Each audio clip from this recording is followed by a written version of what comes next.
The first discovery. By the end of April 1838, Mammoth Cave was ready for new visitors. Work on the inn was finished, and Archibald Miller was now the manager. At the cave entrance, the wooden handrail made it much safer to descend the rocky stairs. A wooden basin stood beneath the little waterfall, so visitors could fill their canteens before entering the cave. Stephen was ready too. Miller had shown him all the trails and told him all the stories. Stephen had practiced by guiding some of Mr. Gorin's workmen through the cave as if they were paying customers. Still, Stephen was nervous. He wanted to do a good job. But what if the visitors didn't like the way he talked about the cave? Would Mr. Gorin replace him with another guide? April was too early in the year for most travelers to visit the cave. The main stagecoach went through Bell's Station, about 9 miles to the east of the cave. From there, visitors had to come by horseback up a rough trail into the hills. Right now, the road was muddy from spring rains. It was not a quick or easy journey. So Stephen's first tour was a small one. It was a group of travelers who had decided to stop for 2 days at the cave during their stagecoach journey from Louisville heading south. 4 men and 2 women took rooms at the inn.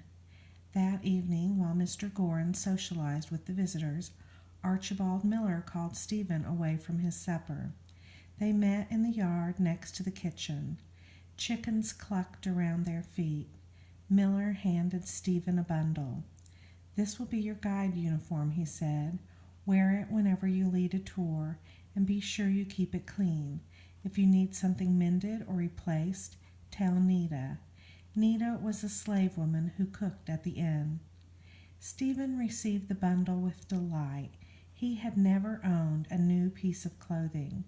As a little child, he had worn nothing but a long shirt that hung down to his knees. Later, he made do with cast-off clothing that never seemed to fit and cheaply made shoes that hurt his feet.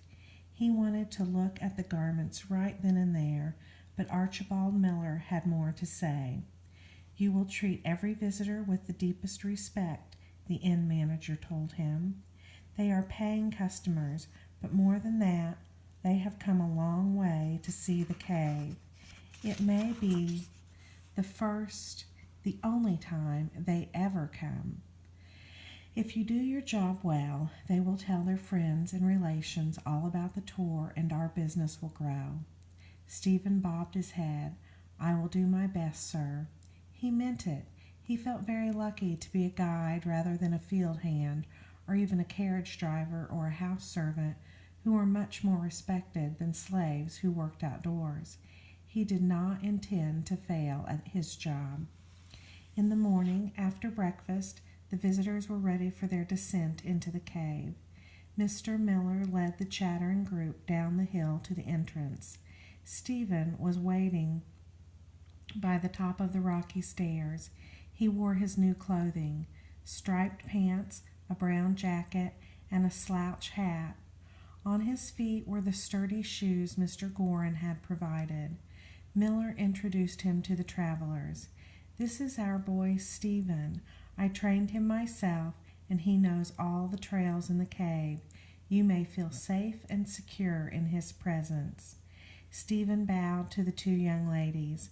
One was tall and strong-looking, the other smaller and more delicate. The smaller woman held the arm of one of the gentlemen. "I trust you all read the tour rules posted at the inn," Miller went on. "Most important of all is, do not lose sight of your guide. If you feel the need to rest, please inform Stephen. The group must stay together at all times. There is no danger in the cave, and no one has ever been injured on a tour. But if you stop or try to examine something off the trail, it is possible to be left behind by accident." The ladies whispered to each other. The taller one looked rather excited, but the other one was pale. Stephen will carry your provisions for your visit, Miller went on. He pointed to a large wicker basket covered with cloth. You will refresh yourself in most unusual surroundings. Stephen handed a lantern and a canteen to each of the men on the tour. The taller woman was smiling and seemed ready to go. She twitched her long skirt up to her ankles and proceeded down the rocky stairs. Tread carefully, Elizabeth, the younger woman called. She held back from the steps. I don't think I'm capable of this, Willis, she said to the young man who stood with her. I will take perfect care of you. What else is a husband for? The man gave her a little hug. Come, Minetta. It will be such fun. Archibald Miller said nothing. He glanced at Stephen as if to say, How can you convince her? Stephen thought quickly. He remembered his first impressions of the cave. Perhaps the lady was afraid of the dark. It is most amazing the way one's eyes adjust to the interior of the cave, madam, he said quietly to the woman and her husband as the others headed down the stairs. In each large room I build a fire so that you may see more of the grand surroundings. In the passageways, our lanterns will be quite sufficient to light the way. There is no danger of becoming lost. The young man looked hopeful. What do you think, Minetta? He said. I do so want to see the cave. Stephen thought of something else Archibald Miller had told him about travelers from Europe. We receive many visitors from the continent, he said. They have begun to call this cavern one of the wonders of the world. The little lady smiled just a little. Then we must see it, so that we may describe it to our friends in Nashville. She looked at Stephen. Lead on, guide. Stephen's heart leaped. He had not lost a customer. Archibald Miller nodded to him and turned to go. Stephen was on his own. Stephen led many tours in the weeks that followed. As spring turned to summer, the weather grew hot and humid. A steady stream of visitors arrived to spend a few days at the inn, relaxing in the cool shade of the oak and maple trees, and almost every visitor paid to enter the cave. The hotel provided them with special outfits to cover their better clothing. They were not attractive, but because the tours involved climbing ladders, pushing through dusty passageways, and getting muddy, many people chose to wear the clothing. On every tour, Stephen began his talk while the visitors filled their canteens. He told them that the temperature inside Mammoth stayed the same all year round, about 54 degrees. His visitors always asked about the curious wind from the cave mouth. Stephen told them that it always blew outward when the outside air was warmer than the air inside the cave. On winter days, when the air inside the cave was warmer than the air outside, the wind blew into the cave. His visitors murmured with interest.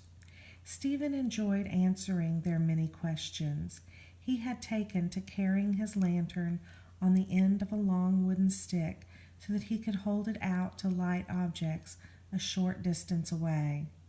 What are those wooden pipes? One gentleman inquired, pointing to the ground inside the narrows. Stephen explained that the pipes had carried water to the mining operations inside during the War of 1812. He pointed out the ruts left in the passage floor by ox carts. The slaves who worked here left the cave every night, but the oxen could not climb the rocks, he told them. They stayed inside for months, yet they lived in perfect health. Farther on, I will show you the corn cobs still scattered around where the animals used to eat. The tours seemed to go well. Even visitors who started out being nervous, like the young lady Stephen led on his first day, enjoyed themselves as they gazed upon the vast rotunda and the passageways beyond. And Stephen got very good at telling his stories. He got plenty of practice. Beyond the church, Stephen led his tours past an enormous slab of broken stone called Steamboat Rock. One end of this rock came to a point, making it look like a miniature river steamboat without the big paddle wheels. Steamboat Rock was almost 3 times as tall as Stephen himself. Behind it was an opening in the cave wall that led to the wooden bowl room. Often Stephen took visitors down the narrow passageway in order to tell them about Mammoth's famous mummy, Fawn Hoof. White men were not the first to enter Mammoth Cave, he said to one group as they followed him down a low tunnel. Long, long ago, the Indians came inside. Here's how they found their way. In the wooden bowl room, Stephen showed his customers what the Indians had left behind: short bundles of dried reeds tied together at one end and burned away at the other. These are the remnants of torches made out of the same cane that grows along Green River today, he said. The Indians must have burned these to light their way. He showed the visitors other items as well. There were some crude woven mats, a bowl made from a dried-out gourd, and some sticks that were worn on one end, as if they had been used for digging. And then Stephen told the story of Fawn Hoof. It is unfortunate that you did not visit the cave just a few short years ago, he said. At that time, you would have seen the famous mummy called Fawn Hoof. Miners digging for saltpeter found her burial place. The tour customers whispered to each other. The dark cave was a spooky place to be hearing about dead bodies. Stephen lowered his voice to make the story sound even more mysterious. They found her mummified body sitting upright in a hole lined with stones, he told the visitors. She must have been there for a very long time because her body was all dried out. But she had been buried with loving care. She was wrapped in a deerskin, decorated with beads and feathers.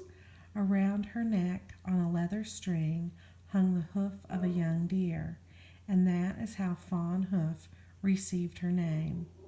For a while, the mummy was displayed in Mammoth Cave, he told the customers, but later her body was taken away and displayed at curiosity shows around the country. As the tour moved on, Stephen wondered once again why the Indians came so far into the darkness with only a few flimsy torches for light. What had they been seeking? His customers would talk for a while about the mystery as they followed him out of the wooden bowl room.